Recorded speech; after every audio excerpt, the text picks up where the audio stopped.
Hello, everyone. It's the top of the hour and we're ready to begin. Today is November 12th. My name is Karen Berger, and I'd like to welcome you to CASAS National News and Updates webinar. We've got a great lineup for you today, and we'll tell you more about that in just a minute. But first, I'd like to go over a few of the things in this webinar that might be different for you. We ask you to please put questions about the webinar or anything in the presentation. Use the Q&A for those kinds of questions. Reserve the chat for technical difficulties. We'll also be putting some links in the chat for you on different parts of the presentation. The PowerPoint has been posted on the webinar webpage already, and you will be able to get the webinar recording by the end of the week by going to CASAS.org. And so now I'd like to hand it over to Jane Aguez, our president. Happy Friends, Happy Friendsgiving from CASAS. My name is Jane Aguez, and I am the president of CASAS. Pictured here, you see a younger version of me with a younger version of the previous CASAS president, our founder and my friend, Pat Rickard. Like many of you, we consider it a blessing to be able to work with friends, as well as a privilege to make many new friends along the way. I'm especially grateful to be working with friends from across the country as we navigate these rough waters together. Thank you for all you do to support our learners and our colleagues, and happy Friendsgiving. Now over to Laura. Thanks, Jane. Well, we have many friends gathered from far and wide, as far as the Dominican Republic to Hawaii. Welcome to our CASAS Friendsgiving. So what does that mean today for our News and Updates webinar? Well, we'll be playing some Friendsgiving games, and you may even see some famous friend celebrities here today. So let's take a look at our menu. What are we serving today, Karen? I'll be there for you. When the rain starts to fall, I'll be there for you. Do we have a menu that we can share? Here we go. So here's a famous quote from famous friends, celebrities, Lucy and Ethel. We'll always be best friends because you know too much about me. How true that is. So today we're serving up a yummy assessment update, a wonderful promising practices presentation from Yucaipa, California. We'll also have some updates on the TE data transfer, and then of course we'll share some upcoming events. So kicking us off today with our assessment update, let me introduce my buddy, Daniel Esco, who oversees all of our test development activities. To infinity and beyond, Daniel. Thanks, Laura. Hi, everyone. First, just a quick recap of our NRS approvals. So for our ESL assessments, we have our reading steps and listening steps, both available now and approved through 2030. Next slide. For our ABE reading assessments, our reading goals series is still approved, but only through June 30th of next year. So if you haven't transitioned to reading goals 2, which is also approved and available now until 2032, that'll be something you need to do over this next year. And for our math assessments, our Math Goals 2 series also available now and approved through 2030. Okay, so in terms of our friends and partnerships, we are happy that we are the only assessment provider for adult ed where all of our assessments are approved for the full 7 years. Obviously, this is an approval by the National Reporting System, OCTAE, that ensures compliance with all of these federal standards that we have to meet. We also are happy to share that we do submit our assessments to the Burroughs Center for Testing, which is an independent evaluation of the assessments as well, separate from the National Reporting System. And all of our assessments are also verified by them and published in their mental measurements yearbook. So we're really happy to be able to share that with you all as well. Next slide, please. In terms of our partnerships, we're always happy to partner with the GED testing service. We do a study with them on our assessments, on our ABE assessments, to validate that the CASAS scores are able to forecast GED success. This is a collaborative research initiative that we do with them, and we're very thankful for their partnership. And through this, we are able to show in our test reports, our individual skills profile, a GED readiness indicator, indicating whether someone is ready to pass the GED. So we're very thankful for that. And the last slide for our assessment updates today is about our CASAS government and history test. So we are aware of all of the changes that are underway at USAS in terms of the citizenship test. There are a lot of people that are still able to take the current test from many years ago, but now with the 2025 test coming into full force, many people who are trying to get citizenship will need to be taking that assessment. As such, we are updating our government and history test. We are refreshing, and hopefully that will be coming to you very soon. We're finalizing all of that new content that is in the new test, and so we'll be providing updates as they come along. So thank you very much for that, and I'm going to turn it back over to Laura. That's it. Thank you. Thanks, Daniel. Thank you. Aztec founders Michael K. Fitz and Jonathan Blitt, or otherwise known as the Jersey Boys, have been my friends and friends of CASAS for many years. So it's perfect today that we're able to introduce a new friend, Principal Dana Carter from Yucaipa Adult School, who's going to share today's promising practice as an early adopter of CASAS Connects from Aztec. So take it away, Dana. All right. Hello, everybody. I hope you can hear me okay. And I hear it's interesting you said the Jersey boy. I happen to be originally from New Jersey just as well. But speaking of our goals today, we're going to kind of review our journey at Yucaipa Adult School and our partnership with Aztec and how it's helped us to target the gaps of our students and accelerate their learning process. I'd like to start with telling you a little bit about who we are. Typical adult school, we have the programs you see are listed here. Our adult basic ed, although we tend to call it prep, the term prep is a little more accepted by our students. They don't like being told they're in basic education classes, just from the title of it. We have GED, high school diploma, English as a second language. We have some career classes that are hands-on in person, also online, and our citizenship classes. But today I'd like to really kind of talk about our journey. I would expect most of you are aware of the challenges that we face. Most adult schools do. You have your students who take their CASAS test, and you get this score report, and it's helpful. There's a lot of information from it. But a lot of times there's a gap, or at least my teachers have expressed, there's a gap of what do I do with this number that I received?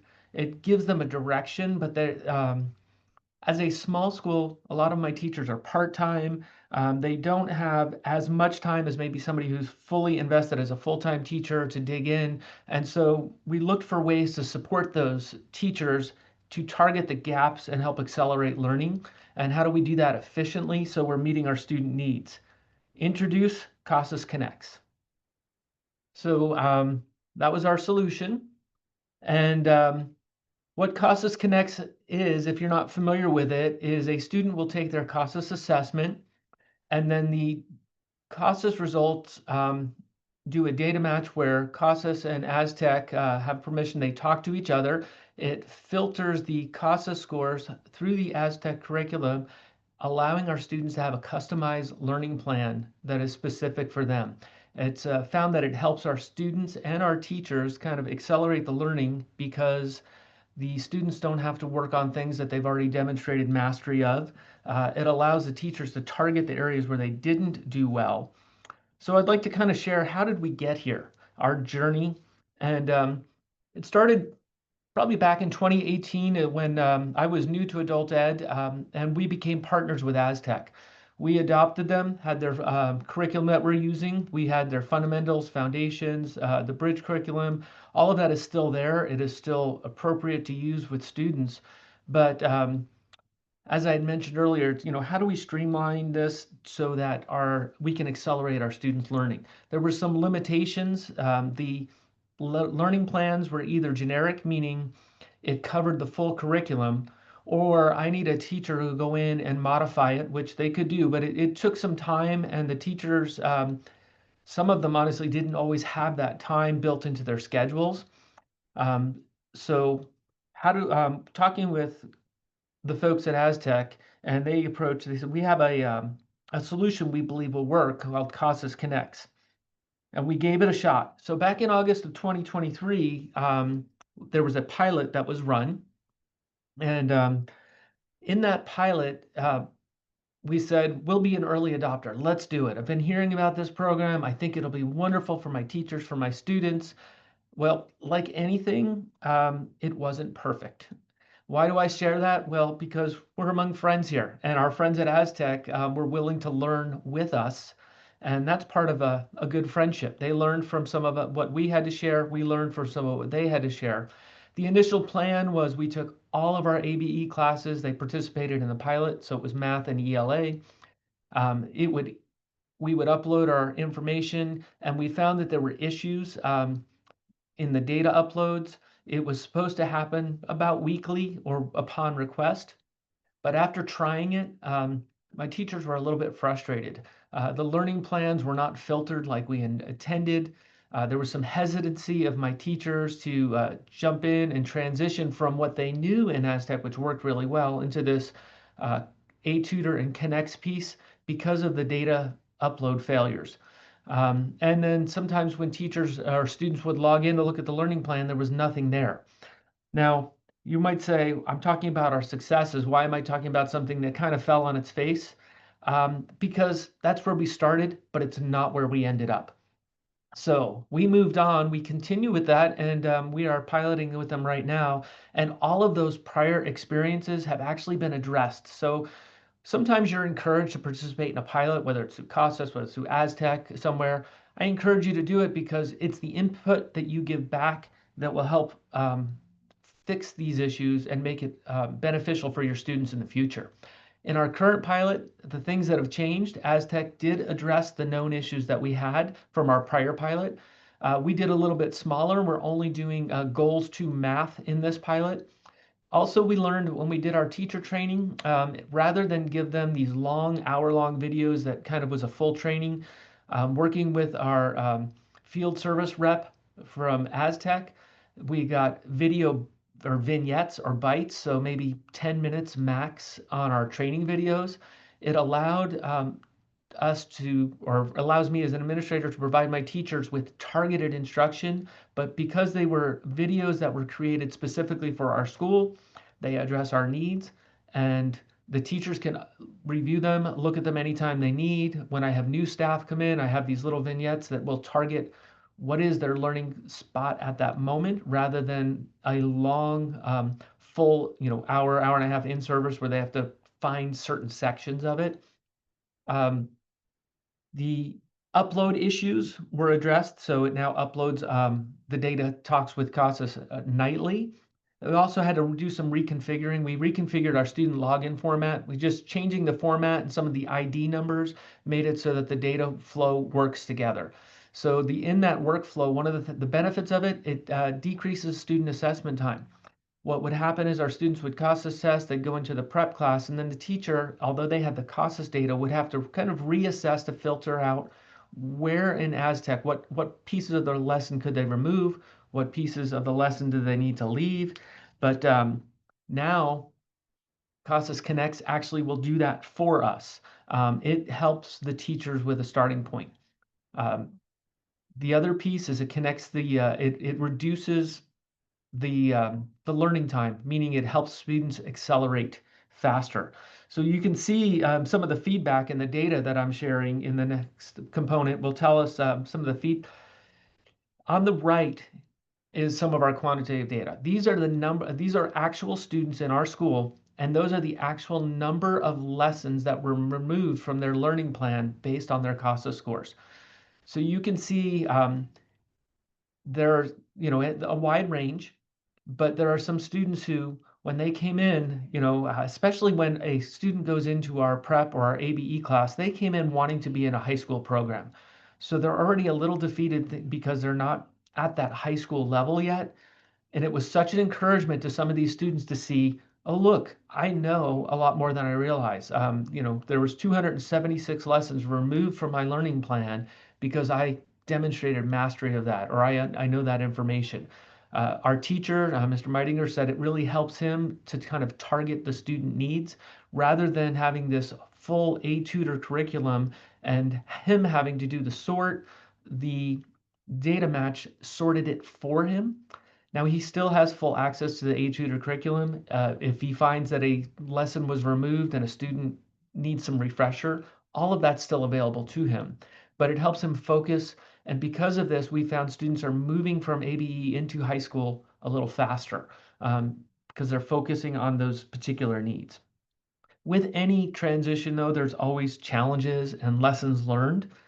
Some of the ongoing challenges, if you want to pursue going with this program, is the student persistence in digital curriculum.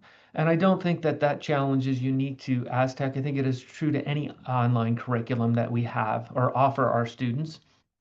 We are an open enrollment school, so that's a little challenging for us. If you're a managed enrollment, you have, defined start and finishing periods, which in some ways can define where you bring students in. But my teachers as an open enrollment have to be prepared that a student could drop into their classroom at any time. Using the CASAS Connects has really helped teachers when a student just appears in their classroom, because then we can filter it. It narrows down the lessons, and looking at that student's learning plan, my teachers can now see what that student needs and match it to what they're currently teaching. It's helped kind of expedite the process of providing effective learning for them. The other piece, this was minor for our site, but this is, if you're an admin on site, you always have to think, what's the cost of these things?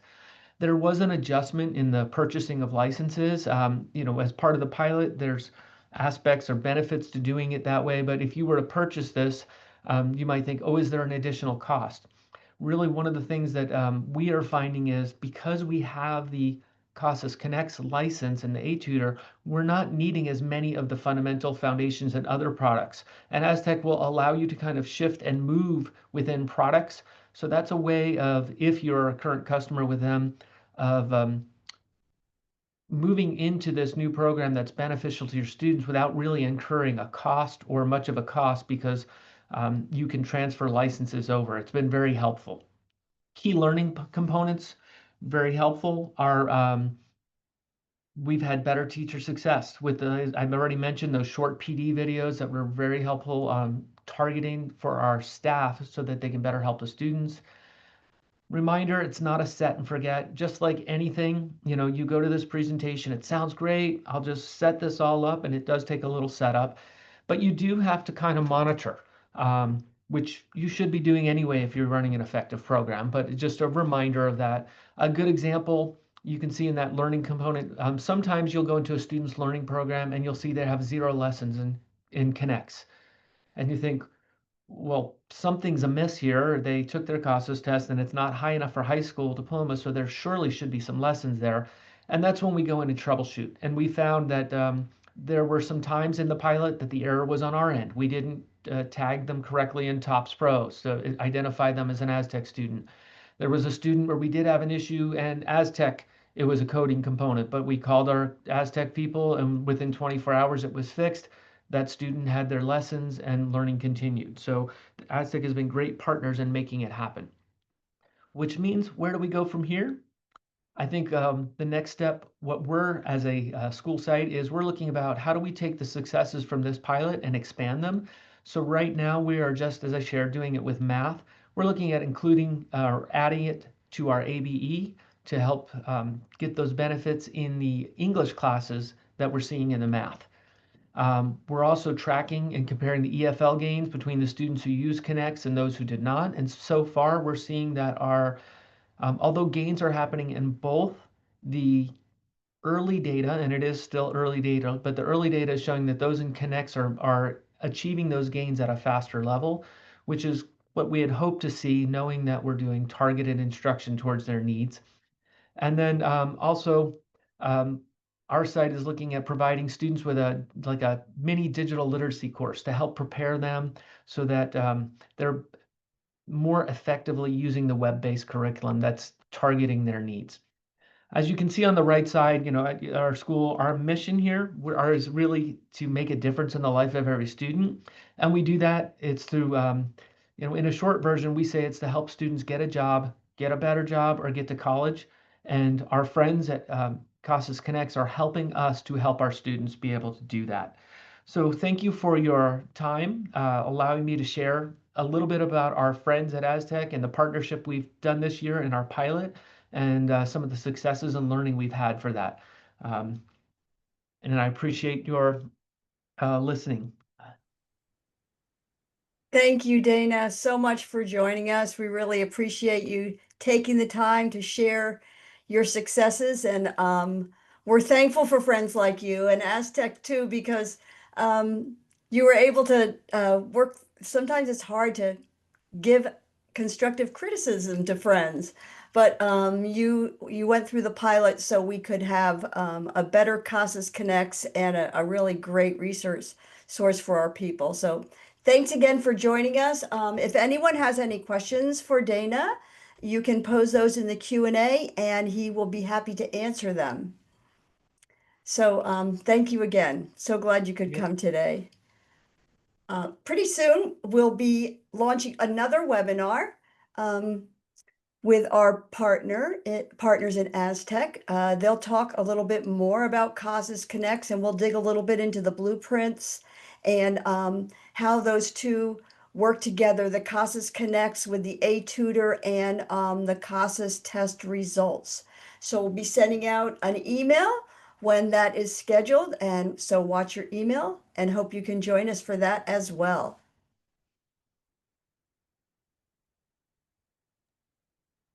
All right, so I promised there would be some Friendsgiving games. So it's time to take a poll. We'd like you to think about one of your friendships in life. Maybe think about your friendship with your best friend. And which famous celebrity friendship is your friendship most like? Is it Snoop Dogg and Martha Stewart? So like an unlikely friendship. People look at you together and think, how did those two people become friends? The other option is Tina Fey and Amy Poehler. So you're funny and better together. You just bring out the best in each other, and maybe that's your laughing buddy. Or is your best friendship like Oprah Winfrey and Gayle King, like an amazing power friendship where you're making great things happen? Here's our little poll for you. So go ahead and take a minute. Think about one of your friendships in life. Are they like Snoop Dogg and Martha, Tina Fey and Amy Poehler, or Oprah Winfrey and Gayle King? Go ahead and pick one of those.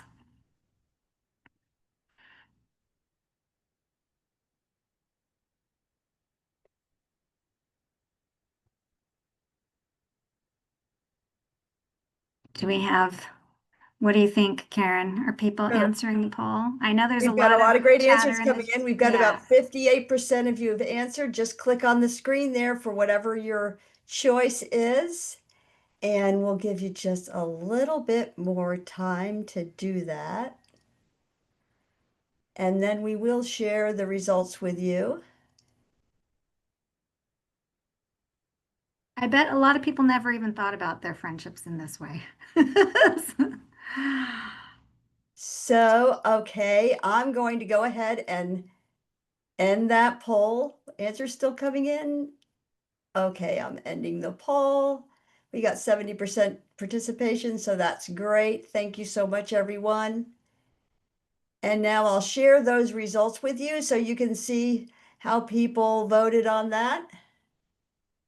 Cool. Got a lot of Tina Fey and Amy Poehler. I will have to say that is the one that I would have chosen for my best friend, Diana. Of course, we think we're hilarious. Not everybody else may think we're hilarious, but I'm glad to see there's a bunch of happy friendships out there, and also some unlikely pairs too. Okay, thanks so much for participating with us. If that poll box is still up in your window, you can go to the top right corner and click on that X, and so you can see the presentation again. Great. Thanks everybody for playing. So now I'd like to introduce an incredibly long-term friend, Carlos Rodriguez. He's our information technology lead, and he oversees the amazing, awesome tech team at CASAS. And here's a picture of him when he was learning how to do his wizardry with import-export in TE back at Hogwarts. So I'm going to turn it over to Carlos Rodriguez. Thank you so much, Laura, for that great intro. Hi, everybody. How are you? It's late morning, early afternoon for some of you. So what's on my plate for today's dinner? Well, or lunch for that matter. I'm going to talk to you about import and exports, right? Specifically, if you never heard of import and exports, specifically the third-party import wizard. So you're gonna ask me, okay, Carlos, what's cooking? Okay, well, why don't we start? What is the what? Okay, what is this? Well, TOPS Enterprise, in case if you didn't know, TE, tool has an exchanging data for third-party attendance systems or other information systems that it creates a uniform standard manner of communication, right? That's a nice what. But you're gonna tell me, well, I never seen it. Where is it? I've been using T for years and I've never seen it. Oh, pretty simple. Just go to the tools and third-party import wizard. It's right there, right in front of your eyes. But sure, I've seen it, whenever I'm trying to click away, trying to find, one of my reports. But what exactly does it do? Well, it's the how would be TOPS Enterprise can import data in 10 different files, which are CSV, separated Bible formats. And those are the 10 files that you see there, right? That's the how. But now that we know the what, the where, the how, now you're going to tell me, well, what's the why? Why am I going to be doing this? So with the how there, and, we're going to tell you, well, we have these 10 different files, right? We have personnel data. Why is personnel data so important? Personnel data is important because those are your teachers, those are your administrators, things that you already do as a data manager or, for your institution. What about CLS? Well, those are your class data. CLS helps you actually describe the world that your classes are actually happening. Not only is about schedules or what kind of program it is, what it's doing, but how often does it happen, how many hours, in what kind of location. It gathers a lot of information that you can provide for yourself, right? What about demographics? No more demographic data, of each and every one of your students that you come in. What about SPS? Oh, that's a student program status. So that tells me what kind of student you are and in what kind of program you actually are enrolled, right? And we need to know exactly, what the strengths of each and every one of the programs are. What about the entry? Entry information is how that student is coming into your doors, what kind of barriers for employment that they have, what kind of educational levels they have, all the pertinent information. What about class status? Is that student still there? How many hours are the students, are gonna be there? What kind of class do they have? What kind of programs do they, that gives her all that kind of information. Attendance. Oh, attendance is important. Okay. Attendance is important because it tells you how much they're persevering in your class, how effective your class have been, and of course, how much are the students learning as they go through the process, right? And of course, your taste data. Your taste data is very important. And those are the ones that we normally use in order for us to measure how the students are actually learning. We have the update data, which gathers information on, what are the possible outcomes that the student has done in their lives, educational outcomes, family outcomes, what other ones? In case if they have any future plans, like if they want to go to college, things like those, things that they have accomplished. That's what you gather.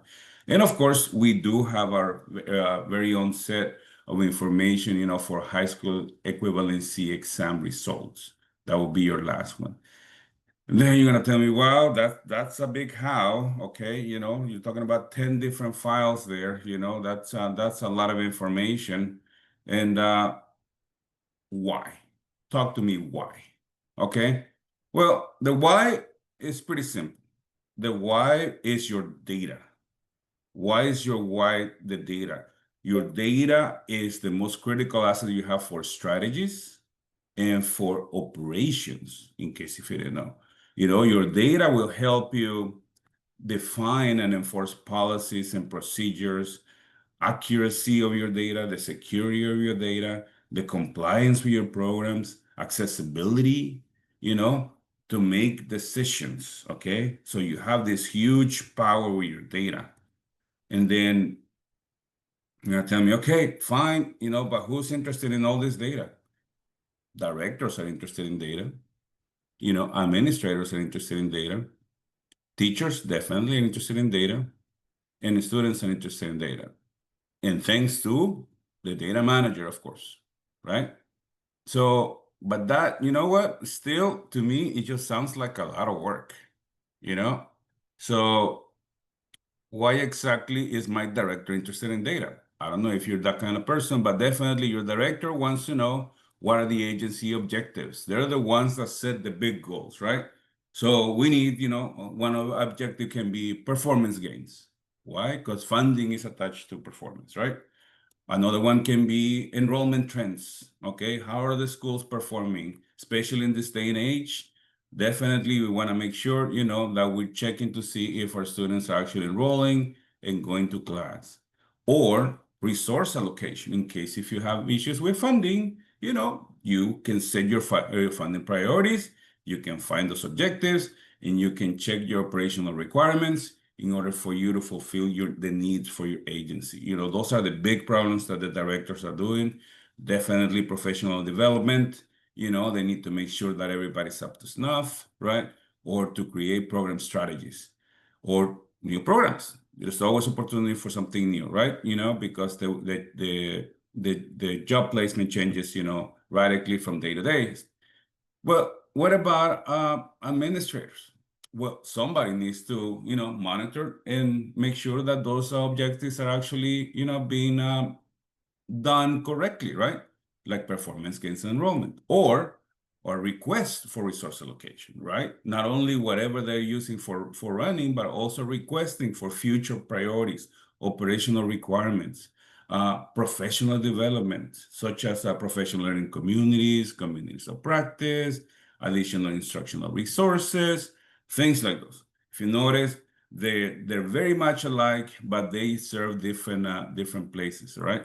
But what about what else? I mean, you had all the different people there. What about teachers?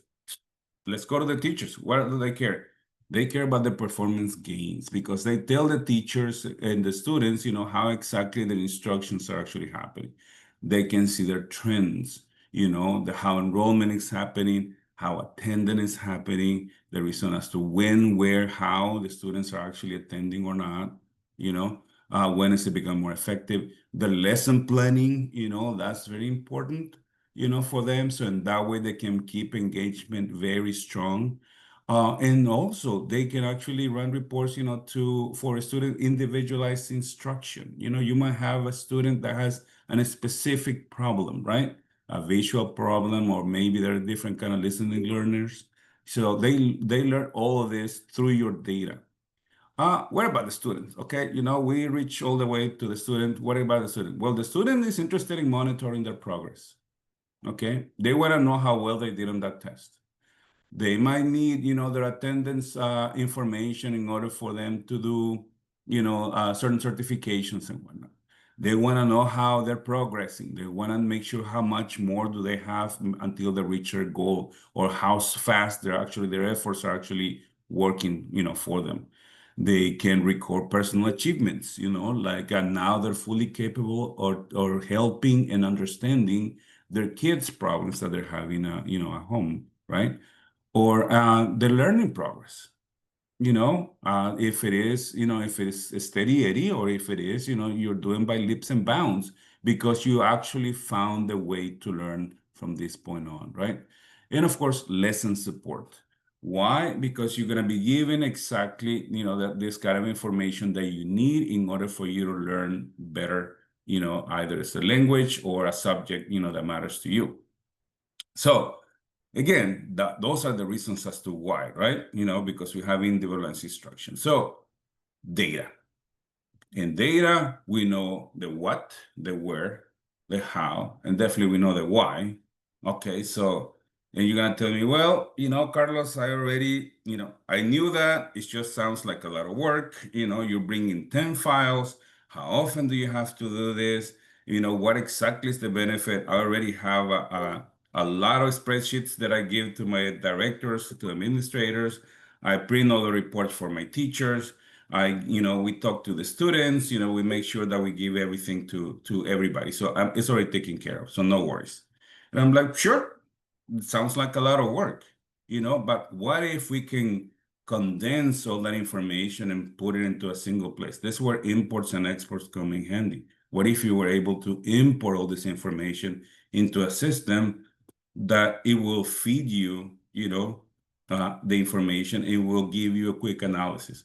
One of them, here comes CASAS admin portal. Admin portal, administrators and of course, directors, they can see information at the federal level. They can see information for regions or agencies. They can see information regarding their, reports that they can run. But what reports are you talking about? They can be NRS reports, they can be enrollment reports, they can be providers' performance of employment earnings, including trends. But you're like, what do they look like? Well, it looks like this. Look, I can show you in the span of 3 years how exactly for the state of California enrollment has looked like since 2021 to 2022, and it's at a click of a button. And the same thing with enrollment programs, we can do the same thing. And you can accomplish the same thing with agencies, and whatnot. But you're gonna tell me, well, Carlos, my administrators, they don't have the time for any of this. I have to sit things forward. What about the teachers, right? What about teachers? We have the teacher portal. With the teacher portal, we get information about our sites, about our teachers, about their classes. They get their own personalized dashboard that it gives them the number of instructional hours that they have for the average for their students, the gap between the pre and the post, how often they're testing, how well they're reading the math or listening or any of their assessments actually doing in terms of gains. What's the average gain? What's the average number of of hours between tests? What are their goals that they have? What are the 3 most common goals that they have for the class? What are the results, from the update that actually they gaining all those things, right? And we can go into class details, class attendance, class reports, and then we can see the reports directly. The student can finish a test with a proctor, and immediately the information goes into TE, and the teacher has a full-fledged result at the tip of their hands that they can analyze right away. Or they can go individualize, and they can see how the students actually do it and have a one-on-one, including what the grade level equivalency is, in order for them to see if they can actually move forward to a higher level or to a class that they weren't reading, or or their math wasn't up to snuff for them. Or what if they're interested in the GED? It gives you the result right away as to whether you need a little bit more work and where exactly that work lies, right? So the teacher gets a lot of information with all the data that you hold. But then, we go to the student, right? What does the student get? Well, the student, we have a student portal. Just in case if you didn't know, we do have a student portal. And the student portal, it has, their personal information. They can give you the most up-to-date information that they have. It gives them the class enrollment in case if they forget what the name of the teacher was or when exactly what side I need to go for my classes. It gives them a dashboard of information that actually can help the student in case of a need, their educational progress, or even their graduation progress in order for them to meet their needs. They have access to the same reports that the teachers have in any of the tests that they've actually done. And that includes, how their scores look like, what the equivalency level it actually is, and what exactly, they need to do if they want to achieve that GED the GED or high test. So saying all this, is you have the power in your hands. Import and export, is where the money is, as you can see. It provides all this information at the tip of your hands without the need of Excel sheets or any kind of documentation that you have to do now. Everything is built for you for specifically at every single one of your levels. So in case if you're wondering, my recommendation would be, well, Carlos, how do I get this? Well, talk to your student information system provider and tell them, you know what? I want to take all my data, to TE. Bring it over, okay? And we'll help. Once you have your data, we'll help you. We'll help you here and make sure that the tech support team is always there for you. So have a nice Friendsgiving. And this is all for me, Carlos Rodriguez. Thanks, Carlos. So now we're going to pass it over to Astrid, and she's going to give us a training update. Hi, thanks everyone. Can you see my slides? Yes, no? Yes, we can. Okay, great, thanks. So another famous couple right here, you can see friends for over 40 years, Ben Affleck and Matt Damon. Being a New England girl myself, I had to come up with a New England couple. So Ben Affleck and Matt Damon have had a wonderful friendship, both on and off screen, for over 40 years.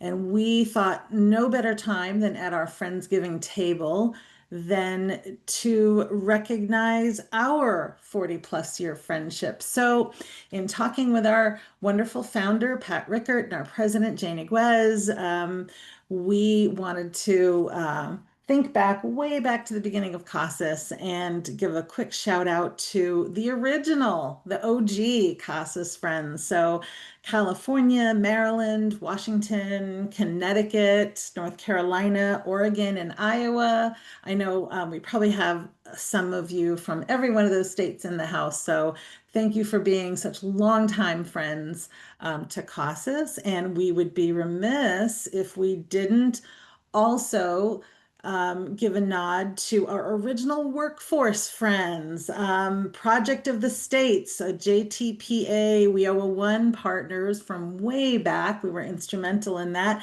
along with Kansas, Washington, Michigan, Nebraska, Oregon, and Iowa. So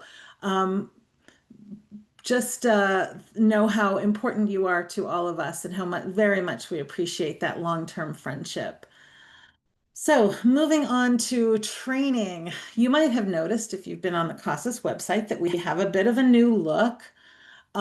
We have a kind of a one-stop shop for training and support. So if you look at the header here, where this is always at the top when you log into casas.org, if you click on training and support, you find upcoming events, trainings that you can register for, different webinars, different trainings that we're holding, our office hours, which we love, and we know the field enjoys them too. Get a place to get your questions answered.